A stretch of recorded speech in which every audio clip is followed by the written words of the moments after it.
In 2015, ABC News reported the story of a Pennsylvania woman named Abby Curtis who was married in her great-grandmother's 1895 wedding gown. The lacy Victorian dress hadn't been properly cleaned in more than a century, and when Abby tried it on, she didn't think it would do. But a local designer came to the rescue, working more than 200 hours to restore the dress, and fit it perfectly. Abby became the 11th bride to wear it. "Who would have thought that a dress 120 years later could still be worn by a bride?" said Abby's mother. "It's a magical dress." Few brides glide down the aisle in such time-worn garb, but in keeping with the old rhyme, most take something old along for the ride. Often it's a piece of her mother's jewelry or an ancestor's handkerchief. Some brides attach a small photograph of a loved one no longer living to their bouquet. One bride wore the scent of her grandmother's perfume. It's not a matter of superstition, but of continuity. Weddings are moments of symbolizing both the past and the future. Like links in a chain, on one side stands a cloud of forebears, on the other a potential line of descendants. That's why weddings are evocative occasions where family memories are precious and family traditions are cherished. The oldest thing in a wedding, however, is marriage itself. When a couple joins their hearts, it's in keeping with an ordinance extending all the way to the beginning of human history, back to the Garden of Eden. When we start reading the Bible, we don't get out of the second chapter of Genesis before witnessing the first marriage in history. God made a woman, and he brought her to the man. And Adam said, "This is now bone of my bones and flesh of my flesh.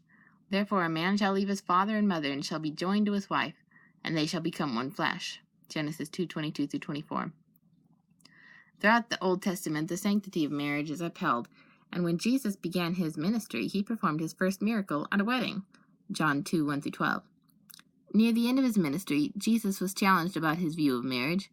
He said, "From the beginning of the creation, God made them male and female. For this reason, a man shall leave his father and mother and be joined to his wife, and the two shall become one flesh, so that they are no longer two, but one flesh." Mark 10:6-8. The book of Hebrews declares marriage is honorable above all, and the bed undefiled. Hebrews 13:4. Marriage is a lifelong union between one man and one woman, an exclusive relationship in which intimacy is wonderfully appropriate. This view wasn't invented by human government, by the Jewish nation, or by the Christian church. God created it before any of those institutions came into being. If God defined the terms of marriage at the beginning of creation, no subsequent human agency has the authority to amend it. It's as old as Eden and as authoritative as God's word. Our modern society has by and large rejected God's view of marriage, and we're paying the price. Cultural pundits, political leaders, and judicial figures usurp God's authority whenever they reformulate the terms of marriage. When a culture rejects the authority of an eternal God, it feels it can redefine marriage however it wants. Most Western nations now recognize same-sex marriage, and many nations in Africa accept child marriage. Polygamy in its various forms is legal in parts of Asia and Africa, and is likely one of the next legal battlefields in Western nations. Some recent social pundits have raised the issue of group marriage, and you can even find articles popping up on the internet about self-marriage and human-animal marriage. The sexual revolution of the 1970s produced the concept of open marriage, in which the partners agree that each is free to engage in extramarital sex without regarding it as infidelity. Millions of couples skip marriage altogether. In 1960, The Atlantic reported that approximately 450,000 couples in America were living together outside of marriage. In 2015, the New York Times reported the number had shot to more than 7 million. That's a 900% increase in the last 50 years. None of these premises are valid in the sight of God. None. As I said, human governments didn't invent marriage, therefore they cannot redefine it. It was God's idea in the beginning, and he alone claims the authority for prescribing its terms. Alternative views of marriage corrupt God's plans for the human race. As an old wedding ceremony says, marriage was ordained by God at the beginning of history as a foundation of home life and social order, and it must remain to the end of time. Otherwise, we experience disease, the breakdown of society, perversion, and a numerous list of other atrocities. The best way for Christians is to defend and honor God's plan for marriage, is to demonstrate its benefits for the world. God planned marriage as he did for several reasons. First, it's the best environment for raising children. Malachi 2:15 says, "You were united to your wife by the Lord. In God's wise plan, when you married, the two of you became one person in his sight. And what does he want? Godly children from your union. Therefore guard your passions. Keep faith with the wife of your youth." Second, God created marriage as the proper environment for sexual intimacy. That's the theme of Song of Solomon, as the king and the Shulamite girl explored the joys of married love. Pleasure is a valid, God-given reason for enjoying sex within a covenant marriage relationship between one man and one woman.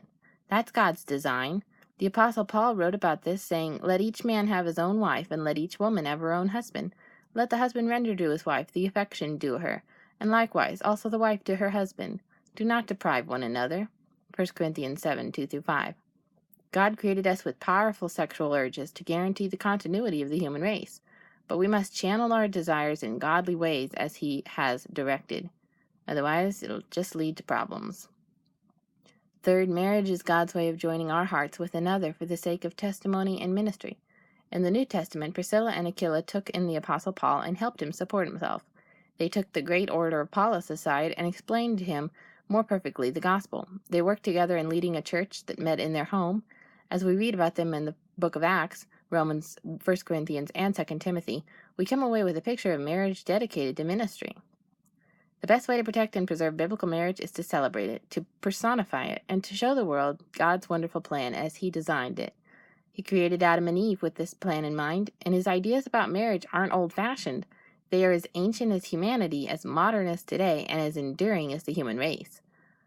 Let me end, writes David Jeremiah, by quoting from the marriage ceremony found in the 1662 Book of Common Prayer. The language is a bit dated, but the concepts are more crucial now than ever.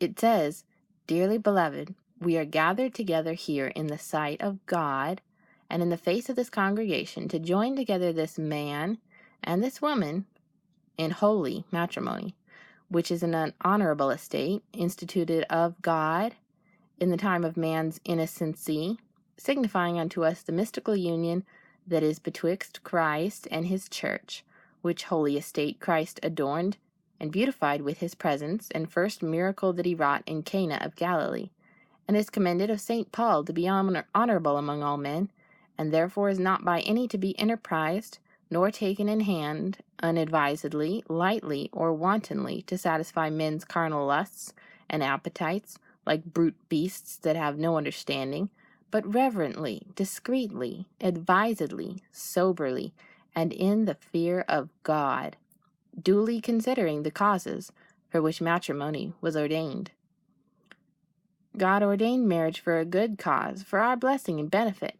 Let's plan to live according to His plan, and let's determine to build our homes according to His good purposes.